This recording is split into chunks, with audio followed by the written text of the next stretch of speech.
Welcome to the Oncology Journal Club ASCO special episode part 2.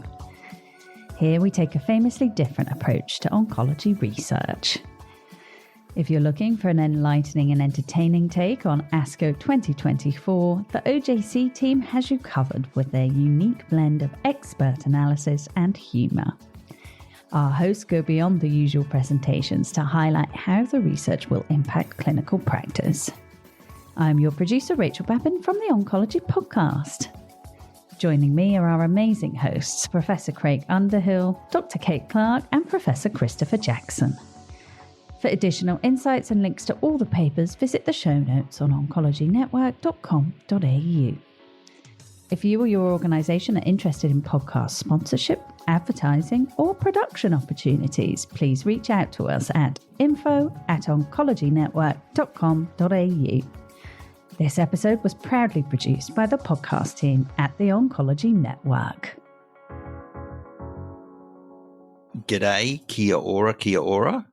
Welcome everybody to part 2 of the OJC covering ASCO.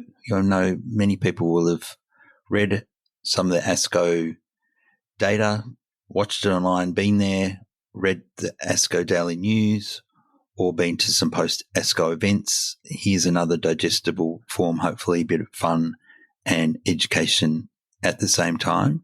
It's a great pleasure to have Dr. Kate Clarke and Professor Chris Jackson, who has man flu. Thank you for joining us from your man flu hideout, Chris. Do I have to cough now to make it sound legit? Oh, no, please don't. And Kate, how are you going? Please send cards and donations to this address. Look, I'm obviously brighter than Chris, who is wearing a cardigan, which, just says everything about how he's feeling at the moment. Is it his cardigan? Is it your cardigan, Chris, or your wife's? Because it's my cuddly blanket. It's like my weighted ADHD blanket. There you go. Looks like you've got an animal skin or something on. All right. Chris, thanks for joining us, given you're feeling so poorly. But I think you're going to tell us a little bit about some of the melanoma papers at ASCO, which were potentially practice-changing, at least one of them. Coming at you live from my sick couch.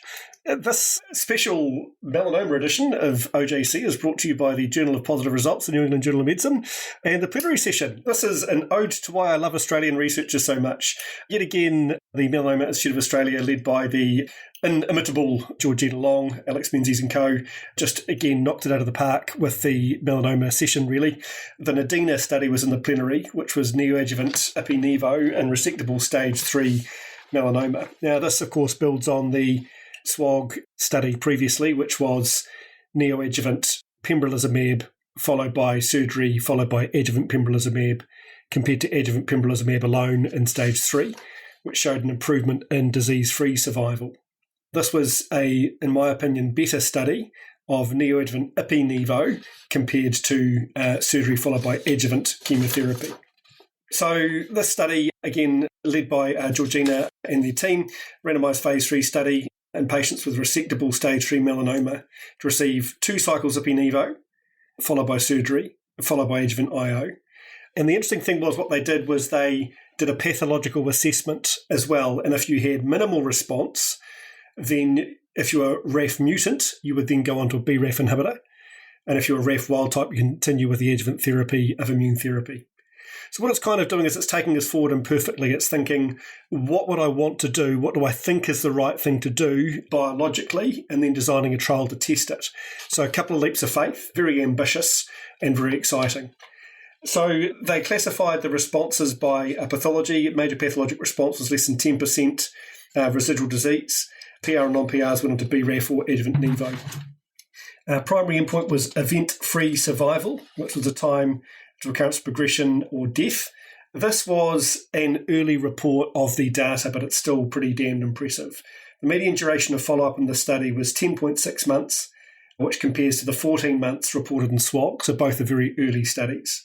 And the overall gain in terms of 12-month event-free survival was a 26 percentage point gain in 12-month event-free survival from 57% with the adjuvant strategy to 83.7% with the neoadjuvant strategy. Now, this is stage 3 disease with palpable lymph node, which has a very high relapse rate at 1 year, and adding 23% gain with the neoadjuvant approach is just excellent.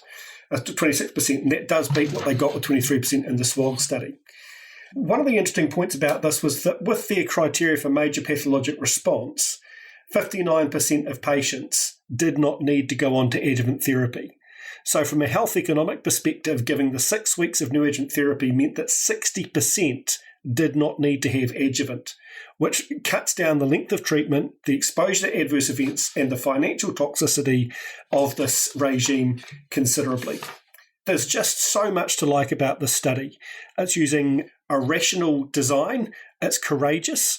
It's saying this is what I would like to do, and it's taking a couple of leaps of faith along the way as well, and taking us forward 2 steps at a time. Of course, in the adjuvant setting, we want to see overall survival. That's absolutely what we want to see. We don't even have OS for immune therapy yet, and yet they designed the study to take us further on again. So the improvements in EFS are exciting. I think they will influence and change practice. Are they definitive? No. Do we need longer follow-up? Yes. Do I want to see more follow-up? Absolutely. But is this a major step forward in our field? 100%. And congratulations to the authors. Yeah, good on you, Chris. So just to clarify on the IPI, it was just 2 doses before, and was there any given after? So no post-operative IPI. So it was 2 cycles of neoadjuvant IPI at fixed dose of 80. So what we would call IPI light or IPI 1 mg per kg. They've gone for fixed dosing now, IPI 80 milligrams and Nevo 240 milligrams every 3 weeks or 2 cycles, followed by standard post-operative Nevo for the remainder of the 12-month period. So that's only 6 weeks of neoadjuvant therapy to get a major pathologic response in 40% of patients. Did all the patients have surgery, or if they'd had a fantastic clinical response, did they? They were all planned to have surgery, Craig. That was part of the plan, and they wanted to do that because of the pathological assessment, which again is excellent.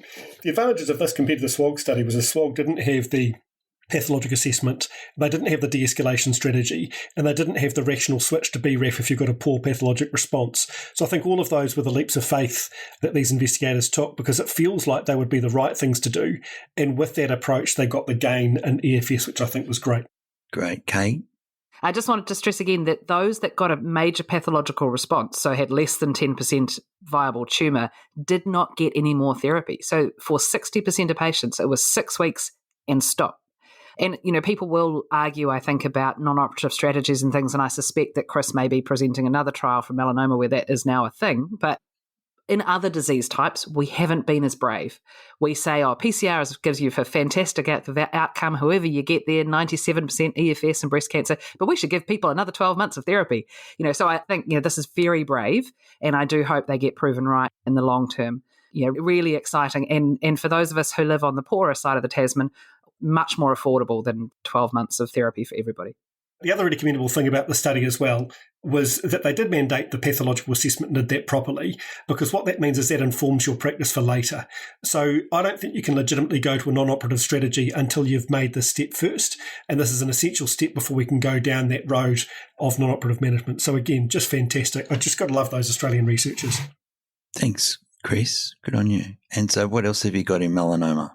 There was the EBIN study, EBIN study, which is BRAF induction versus going straight to IO in people with metastatic melanoma. So this is, of course, the debate that we don't know the answer to, or haven't known the answer to, which is in BRAF mutants, do you go to BRAF-directed therapy first, or do you go to immunotherapy first? We have got the COMBI-AD and the DreamSeq study already, and the theory is if you give BRAF induction, you might actually exhaust the T cells and make subsequent immune therapy a bit more useless. So it has been a bit of an open question, and this study was designed to fill in a bit more of a blank. In particular, the study pre-specified patients according to LDH status, LDH greater than 2 times upper limit normal, and they did a post-hoc analysis too, looking at any particular features, clinical features that might suggest who did better. The interesting thing about this was that there was no major difference in outcomes between those who got BRAF induction versus those who got straight onto immune therapy. So no major differences in overall survival, which is pretty similar to what they've shown in COMBI-AD and DreamSeq. But what they did find was that for those who had LDH greater than 2 times upper limit normal, the hazard ratio favoured BRAF induction, and those with liver metastases in a post-hoc, so not pre-specified analysis, exploratory, those who had liver metastases seemed to benefit more by a BRAF induction strategy. And the thought around that is that the liver apparently surveils for T cells and gobbles them up, and so if you've got liver metastases, it makes IO that little bit less effective. Another interesting speculative question, which many of us have considered before, is that number of sites of disease is thought to be a poor prognostic sign for response to IO. So should you be stratifying RAF versus IO based on sites of disease? And this did not find that to be the case. And the other question which has been mooted is, does the overall tumour burden in bidimensional measurements make a difference? And they did a cut point of 10 centimetres of some of the longitudinal diameters of tumours, and they found that 10 centimetres or more was not a predictive factor favouring one strategy or the other. So it's just LDH and possibly liver mets, which will need to be validated in another study, indicating that some subpopulations may benefit from RAF induction. Of course, in clinical practice, we've got those patients who are already on steroids, where that's a straight away. They'll go to RAF therapy if they're on steroids anyway, but it does give a hint if you've got high LDH, maybe you should be doing some BRAF induction first. Okay, what else? Can I ask a question, Chris? I don't treat melanoma, but if you do a BRAF induction and then get somebody on IO, if the cancer escapes the immunotherapy control, do you reintroduce the BRAF? Do you give it another go, or that's it? Yes. So if it's an induction period, so if they progress on it, it's not clear if on progression, if you retreat it doesn't seem to make much of a difference. But if you do the induction period followed by IO and then they progressed in the study, they did reinduce with the BRAF therapy. And do you know what the chances of a response are at that setting? I don't recall, Kate. I'd have to look that up. I'm sorry. Intermittent targeted therapy fascinates me across the board. And the other thing that fascinates me is this concept of the liver being immune cold or immune, what's the word they use? Desert. Yep. And, we see this in other disease types. There's an immunotherapy agent being explored at the moment, starts with B, someone will remember, in colorectal cancer. That seems to work in pMMR patients, but not if they have liver mets. There's some really interesting stuff going on about understanding seed versus soil or host versus cancer. I think, really, really interesting. So thank you, Chris. Keep chugging. Great. Okay, and the last one I had in the melanoma section was the 10-year follow-up for COMBI-AD. Now, this has just come out in the New England Journal of Medicine today as well. So everyone will know that COMBI-AD is the adjuvant study of dabrafenib and trametinib compared to placebo in patients with V600 mutations. So both E and K were included. We already knew that the early results did show overall survival, but the question, of course, with RAF-targeted therapy, is it just delaying relapse and holding people, or is it genuinely curing? And that has been an open question.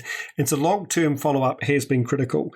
The COMBI-AD study at ASCO gave the longest ever follow-up in an adjuvant melanoma study, providing the longest ever follow-up results for an adjuvant strategy, which is pretty impressive. And again, the abstract was presented by the excellent Professor Georgina Long. 10-year results, median 100 months follow-up showed improvement in relapse-free survival of 15%, reduction in distant metastasis-free survival of 11%, and an improvement of overall survival of 6% with a hazard ratio of 0.8. The confidence interval was 0.62 to 1.01 with a p of 0.063, which means it's not statistically significant at that point if you like to be a pedant.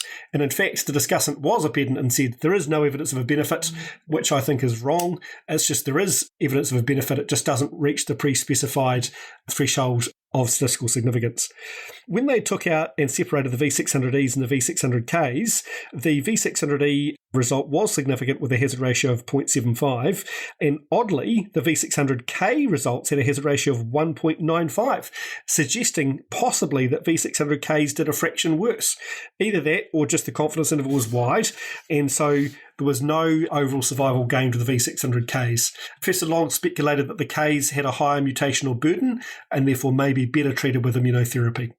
Yeah, it's interesting data, Chris. And is there a tail on the curve? So, melanoma is now not just about those improvements in survival, but really whether there's long-term cures in patients. So in that adjuvant BRAF study, was there a tail? Yes, there is. I think in an adjuvant study, when you're out to 10 years, you can say that people are genuinely being cured if you've got that 6% gain. Now, 6% is the same or more than we get from oxaliplatin in colon cancer. It certainly is much or more as you get in some breast cancer regimes, so I think that this should be regarded as a standard option.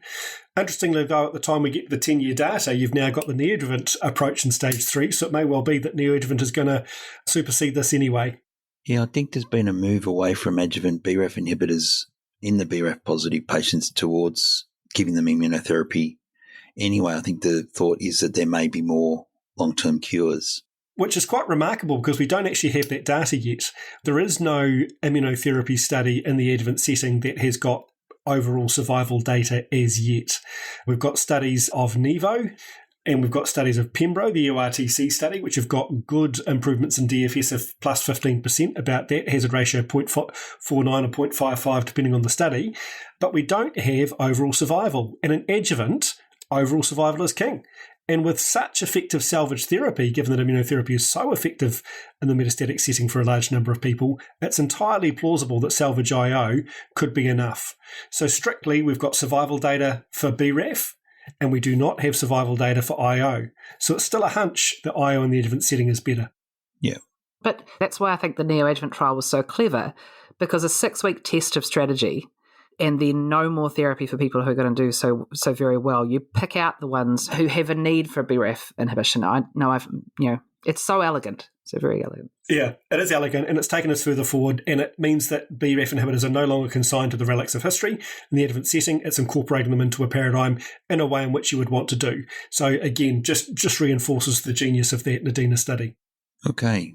Kate, you sent a message this week that you had one breast to bring to the table tonight. So we all have a favourite breast. All women have a favourite breast.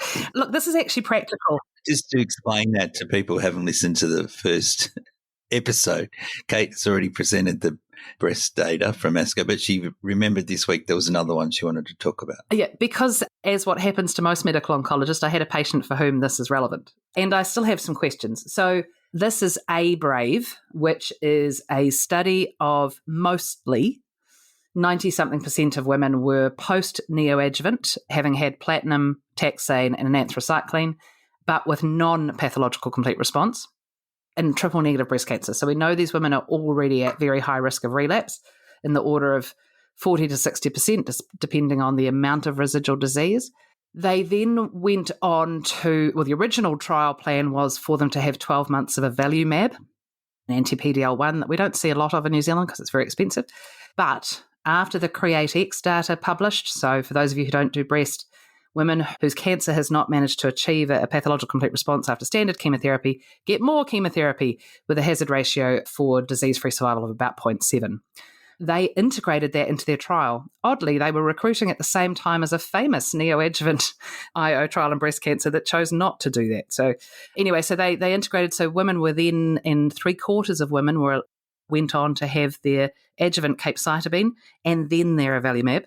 They presented their data, and interestingly, the disease-free survival difference was not statistically significant, though numerically relevant at about 10%.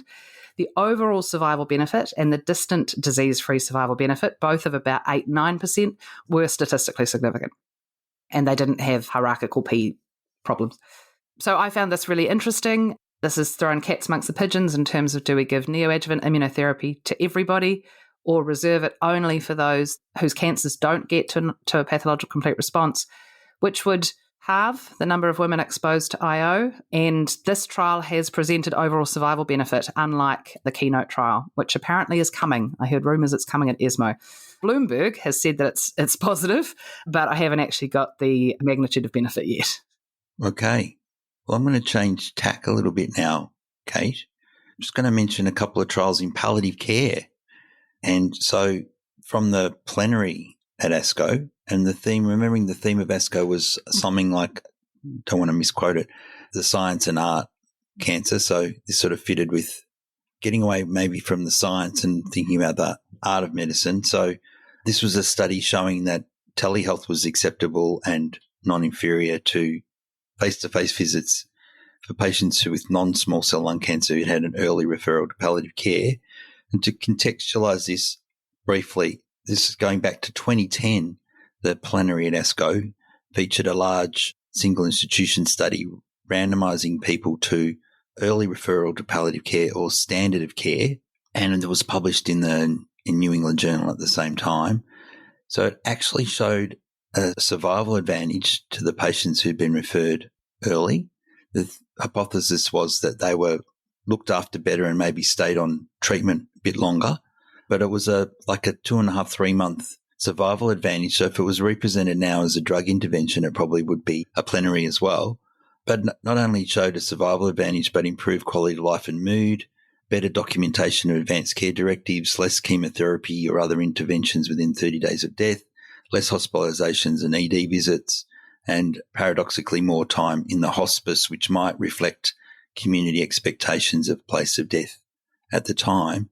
So then at this plenary was a study looking at whether doing telehealth visits rather than face-to-face was acceptable. This was a large multi-centre study which took 5 years to recruit to, but it basically showed, which was one of the criticisms, but basically showed no difference in outcomes in terms of quality of life and patient satisfaction, and also some equivalence with other secondary outcomes like anxiety and depression. So that was just a little plug for the use and acceptability of telehealth, which unfortunately the support for that from a government funding level has fallen away a little bit post-pandemic lockdowns, but may remain a valid tool for our overstretched palliative care system because they can't always drive out to patients' homes, and for our regional, remote, rural patients it may be a good, useful tool. So telehealth visit might be better than no visit at all. And then another palliative care randomised clinical trial was looking at what's called stepped palliative care versus a monthly visit. So this was pre-assigned visits every 6 weeks, and if the quality of life measures were stable, the number of visits was downscaled, and then following a significant event such as progression, hospitalisation, or some other event, the frequency of visits was re-established, and again showed an equivalence in terms of quality of life and reduced hospice utilisation and length of stay. So 2 interesting papers, and just by the by, our cancer centre was awarded a grant recently to run a intervention study in palliative care, and we're actually utilising some pre-screening like we do G8 scores in elderly patients. So actually screening patients for the need for an early referral to palliative care or not. So there's a couple of validated scoring systems that we're going to consider. And so patients will be scored the first visit with a medical oncologist, and then if they score appropriately, they're referred early to a palliative care clinic. And we're going to use step care, and we're going to include telehealth visits. So it sort of validated our project plan. So that was good news. Any comments on that? Yeah, look, I was curious about their model of palliative care, which was monthly patient goes to palliative care centre rather than the other way around. So our model, at least in Wellington, is palliative care centre comes to patient. So I felt like there was a missing arm. So it makes sense to me that an unwell person would rather phone in or video in if their alternative is that they have to get in a car and drive for 3 hours. But I'm not sure if moving from what is our standard model, particularly in the last 6 months of life, which is that the team come to the patient, I'm not sure that telehealth model would be preferable to that. But I totally agree with you. Telehealth is better than no visit at all. And many of your very remote people do not have the option of a flying palliative care service. No, that's right. Yeah, but I was fascinated by what they considered their standard model. They also had some really interesting vignettes about some of the things they found out about their patients by virtue of if you make a song and dance of a palliative care visit where somebody has to drive the patient to the hospital, somebody has to park the car, somebody has to get in, you might have the whole family every time. Whereas if it's on the video or telephone, finally the human gets to sort of pick the time and who's in the room with them, and they found out more stuff. So they actually, the stories at least, and I think narrative is actually useful. I know we're talking about data today, but narrative's really useful. The stories were that having that sort of added little bit of privacy meant that people got more information in both directions, which I think was really interesting. Yeah, interesting. And it'll be, we've learned a bit about the Maori population, for example, and some of their cultural practices and the their wish to actually have their, I'm going to say family, but that's not right. It's wanu, which can include not direct. Is that right? We'll give you a lesson to say just ignore how it's spelt and just say far no. Far no, which refers to really support crew, which can be family or others, and their preference is often to have the whole team in the room, right? So it'd be interesting to replicate that kind of study in certain populations. Yeah, no, totally agree. Yeah. Chris, we're going to go back to you now you got a couple of quick bites in upper GI cancer. How are you going there in your man flu cave? Yeah, look, I'm barely holding in, but I do it for the love of data. I do it for the audience. They consigned upper GI cancer to the final session of the final day this year, and I think most of the people had flown out by then. And you can see why they scheduled the upper GI session for the last day, given the findings of the upper GI session were largely negative. So I'm going to scoot through these fairly quickly. Abstract 4000, perioperative ipi-nivo in esophageal cancer. This is a randomized study between cross-style radiation or cross plus nivolumab, followed by surgery with a second randomization to post-op ipi-nivo or nivo alone. And they found no increase in PEF-CR rates, and there's still quite a bit of PD. So I think the endpoint was wrong. They shouldn't be using PEF-CR. They should be using EFS or OS for that, but nonetheless, it was a negative study. Another negative study was Renaissance FLOT5, which was looking at a population who had limited stage metastatic esophagogastric cancer, so a gastric cancer or GEJ carcinoma, who had resectable but reasonably low volume metastatic disease. So two groups, those with rich peritoneal lymph nodes or one organ involved, up to a maximum of 5 liver mets, Krukenberg tumours, adrenal tumours, lung tumours, or a distant node, for example, supraclave or one bony site. So they were treating the primary tumour plus oligometastatic disease, quote unquote, and looked at overall survival. Now, the curves crossed in this study. There was early mortality was higher in the surgery arm with 8% 90-day mortality, and there's a 20% reoperation rate. And then later on, those who did have surgery did seem to do better slightly in the longer term.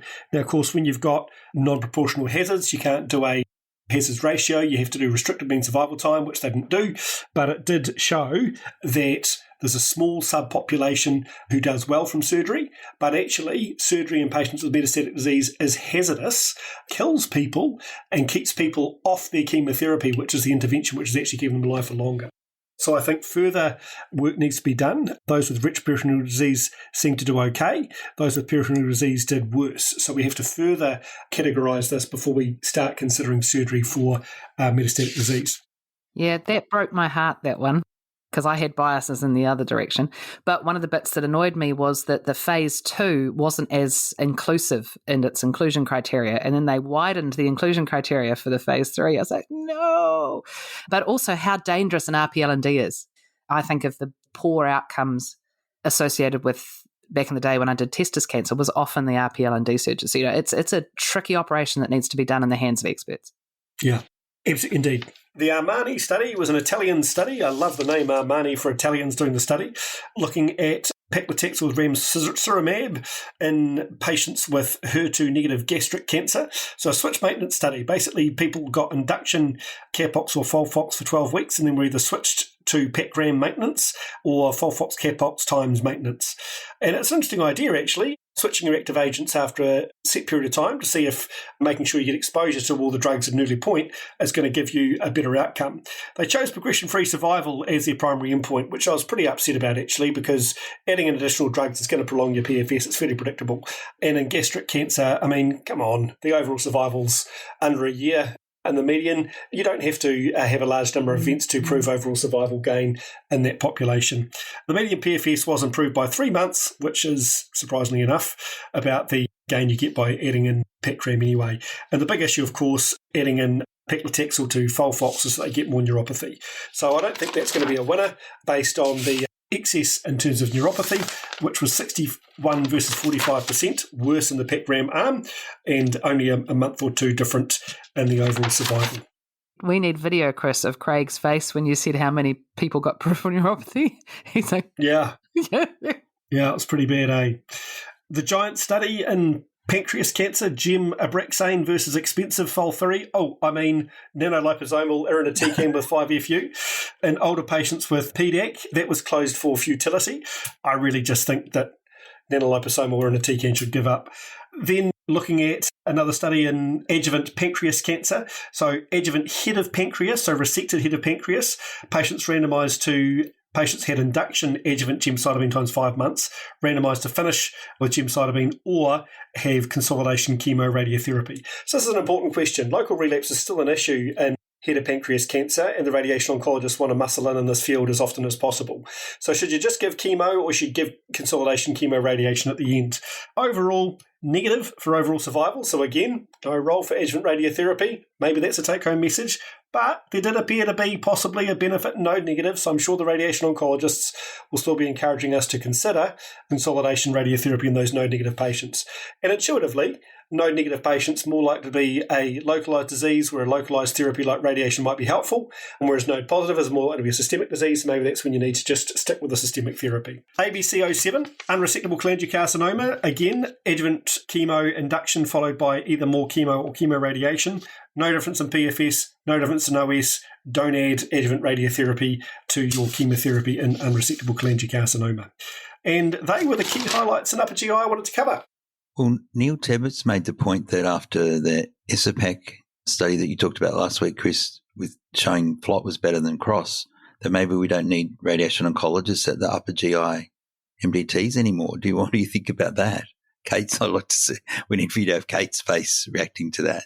I've got a great deal of regard for a wise, thoughtful, interested radiation oncologist. I think they add enormously to the MDT. I think there's a subclone of radiation oncologists who see them as deliverers of radiation rather than physicians, and I think we should all see ourselves as physicians and contribute to the best multidisciplinary management of our patients.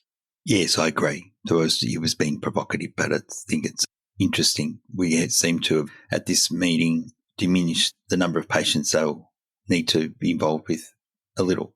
Radiation oncologists are a resistant clone. Some would say a malignant clone. They will survive. No. I think there's also a huge difference between the limitations of external beam and what opportunities SBRT provides for us. We just haven't got the data yet. It's all coming. It's all coming. If you can kill stuff from the outside without chopping people up, it's coming. Yeah, I reckon we're going to get to TNT and esophageal cancer. And, radiation oncology's always gotten out. That was with old technology. Now we've got better techniques. We've got better imaging. Let's give the radiation anyway. Oh, it was the wrong fractionation schedule. Oh, it was the wrong dose. There's always an out. Yeah. All right. So we might have left the best to last, which is the lung cancer data. So I'm just going to whiz through that. Time's marching on. But there was a couple of practice-changing papers presented. I think, each ASCO, there's sort of different emphasis. Some years it's a GU doctors come away very happy or remember a few years ago, there was some, it might be breast, but this year it was probably lung cancer seemed to be the tumour type with the most interest and probably practice-changing data.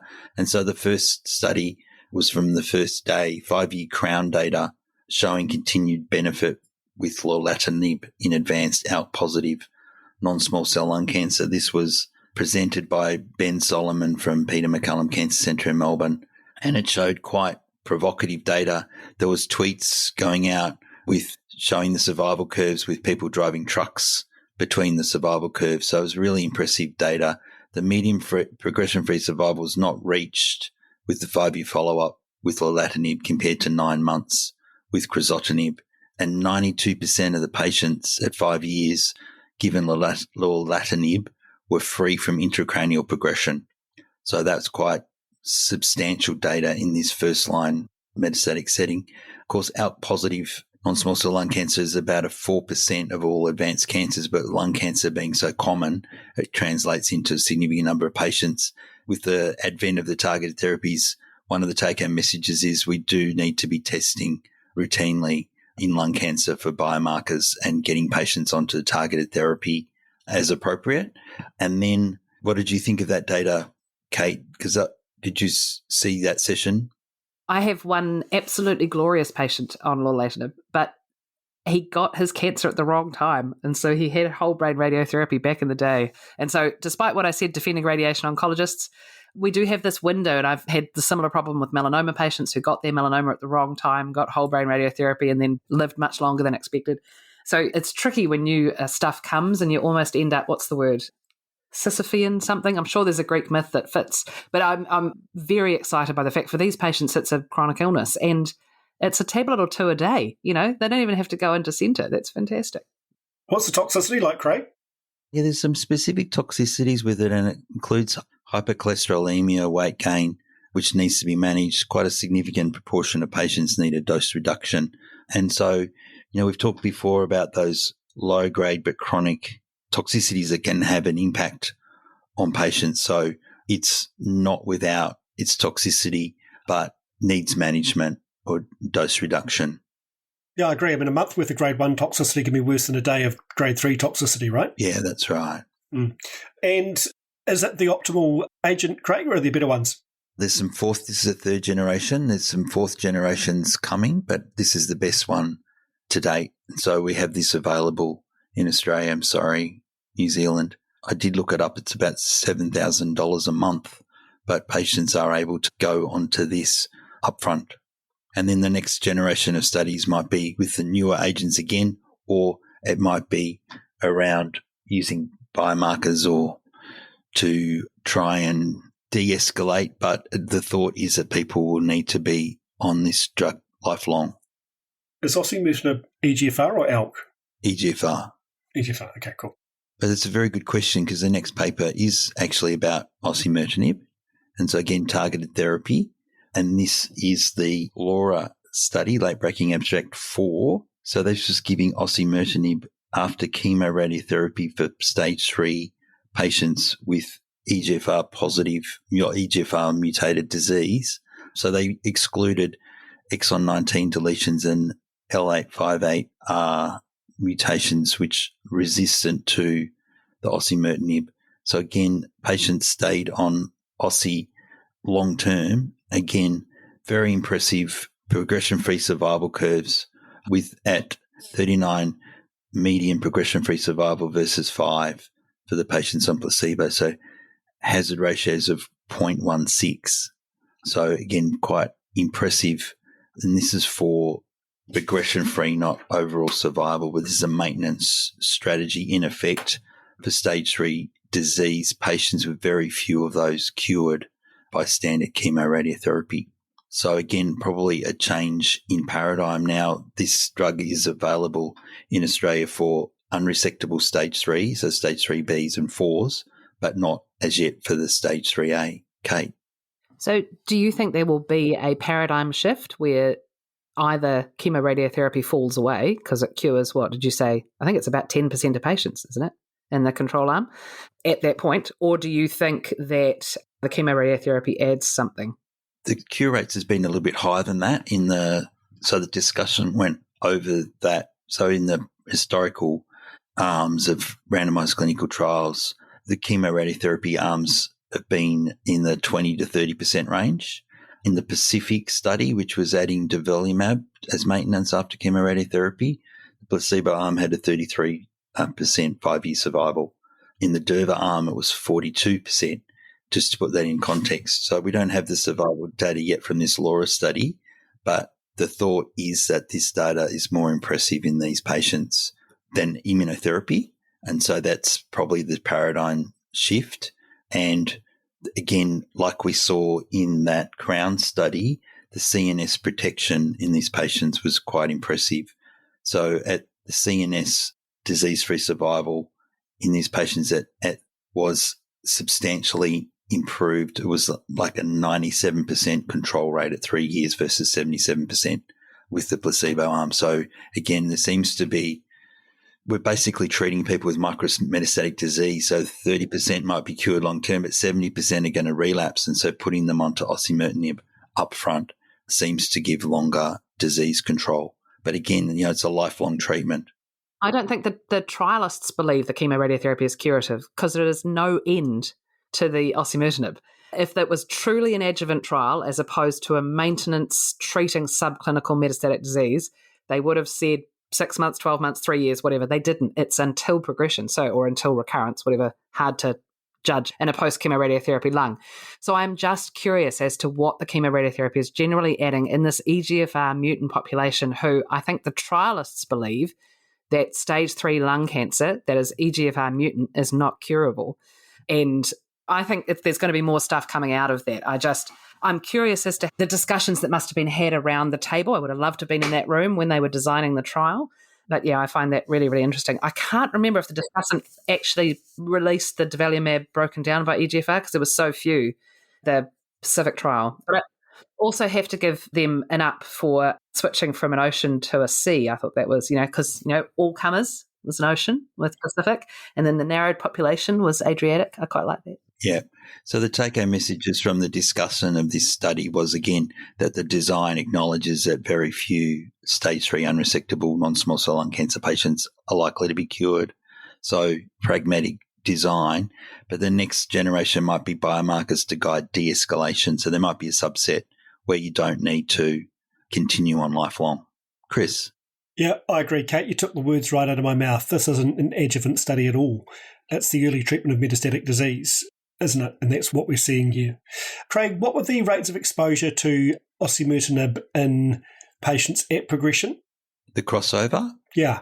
It was quite high. It was, I've got it here. From memory, Chris, it's very high because it was in the protocol. Yeah. So they do have to be given up. Yeah, it's in the trial protocol that the patients in the control arm are. So it was crossover, yeah. Mandated crossover, yeah. It was 81%. I just found that. And so that compared favourably to previous crossover studies in stage 4 EGFR disease. Yeah, that's a really good number. And so, Craig, do you think that the DFS is enough, or do you think you need OS given that it's an early versus late study? Well, the OS is still not, there hasn't been enough events. So, yeah, it would take some time. But again, I mean, we often see this ASCO, don't we? The discussant saying this is immediate practice changing. So, people were tweeting memes with trucks being driven between the curves. I think someone tweeted a giraffe in between the curves with a long neck because, it's hard to say orally to explain them, but, the difference between the curves is just quite stark with at 5 years, we've got 70% progression-free survival versus 13. It's like we rarely see curves like this in medical oncology. So given that there was the crossover, you would imagine that would water down perhaps the difference in overall survival or delay the events. So we haven't seen enough events to have the survival data as yet. So this was the argument that I had online with someone, was that I don't treat lung cancer, but if giving someone osimertinib at time of recurrence salvaged everybody, then you would avoid osimertinib immediately post chemoradiotherapy, and that might be a good thing. Yeah. Or it might be that 19% who don't get the osimertinib at recurrence or relapse or whatever we're calling it are because they are too unwell to and they're missing out on therapy, and that bit matters. So I do think there's still questions about this. I think that absolutely this is an effective drug, which when you give it to people, it works. But this is an early versus late study, though I did have a fight with somebody who said that it's not, that you'd need to do something else to prove the answer to my question. And I didn't understand the stats. But yeah, I'm curious. I think if I were, this is a bit where it's sneaky though, if I were a patient with EGFR mutant stage 3 lung cancer who had chemoradiotherapy, I'd probably buy myself some osimertinib. So that's where I'm very naughty. So intellectually, I want some data. Yeah. I was going to ask you the same question. You apply the mum test. If it was your mum or if it was you, family member, friend, colleague, what would you do?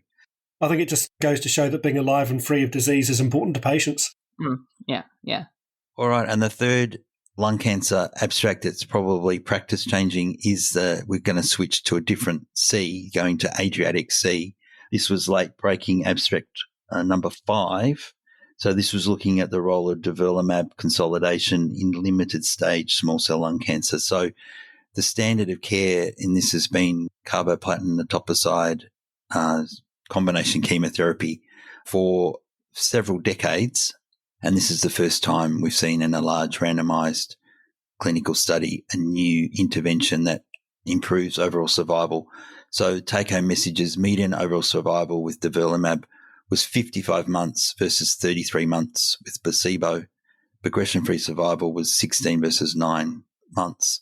Of course, we have the standard side effects of a single-agent checkpoint inhibitor to manage. But again, when you see the gap between the curves, it's statistically significant, but also clinically meaningful, I think, with at 3 years of 10% absolute benefit in survival, 47 versus 57%, hazard ratios of 0.73.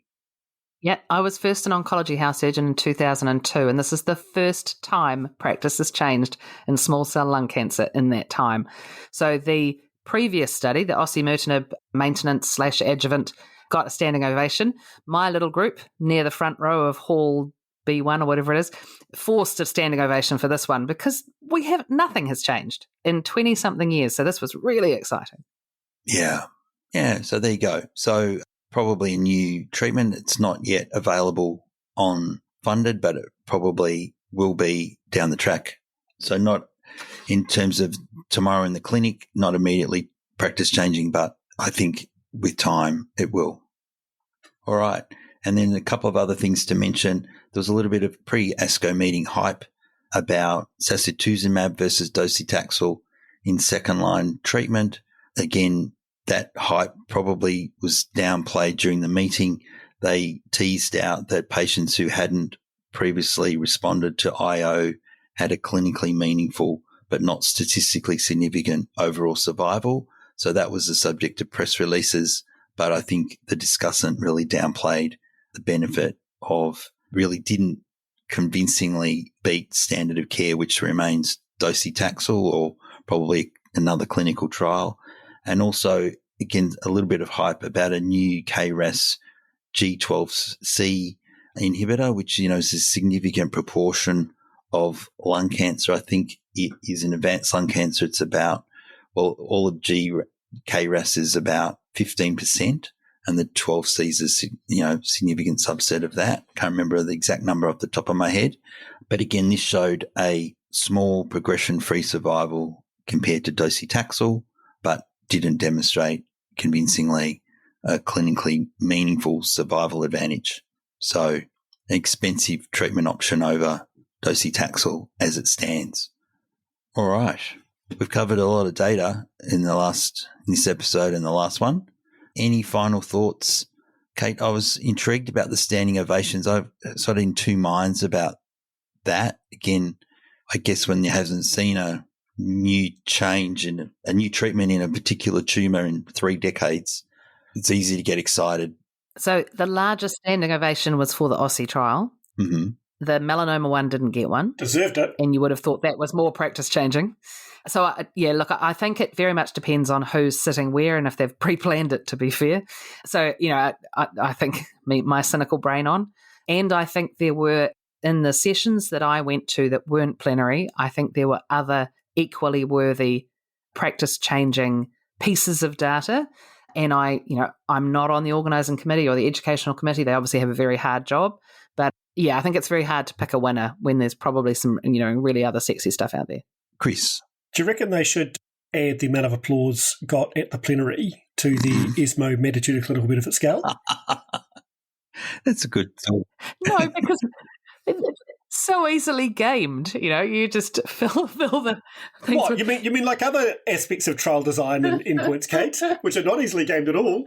I mean, the yucky thing for me, I alluded to it once today already, is the press releases that come via Bloomberg or Money R Us, and you often get a hint of data months before you actually see the actual data. And there was an article in the popular American press about one particular shareholder of a medicine that is not actually big names, but a medicine that had done well head-to-head in pretty much a Me Too fashion. And his share price doubled overnight and his personal wealth went into the multi-billions as a result. And that part of ASCO grosses me out. And the food's crap. Oh, yeah, the food in the actual centre is truly awful. But Chicago's improving and there's now several Mojos, which is Wellington coffee. Fantastic. Well, I commit to all listeners to the OJC podcast to go and give a food review from ASCO next year. Yeah, that'd be great. No, it's a bit of a foodie city. There's some great restaurants, but the food in McCormick Place is just truly woeful. So big shout out to ASCO. Need to do something about that because, us international travellers, we're just not into hot dogs or slices of pizza and that horrible, horrible percolated coffee. They need to change the name of coffee. It's not the same drink. No, it's not, is it? All right. Okay, team, I'm going to have to crawl off to my sick bed. Yeah, good on you, Chris. The toll of the recording has finally caught up with me, and I need to crawl back under my covers and recover. Yeah, I hope you're feeling better soon. Thanks, everybody. Thank you, Rachel. Thanks, everyone who's listened. We welcome the feedback, and we'll talk soon. Bye-bye. And thank you, Rachel. Thank you for tuning in to the Oncology Journal Club podcast, proudly brought to you by the Oncology Podcast, part of the Oncology Network. For healthcare professionals seeking regular news updates and insightful discussions, we invite you to join our community at oncologynetwork.com.au. Your free registration includes a complimentary subscription to our weekly publication, the Oncology Newsletter, a valuable resource to stay updated on the latest advancements in the field. We value your input and welcome your feedback and paper recommendations via our social media channels, email and website. Your insights help shape the conversation and drive the direction of future episodes. This is Rachel Babin signing off for the Oncology Journal Club podcast.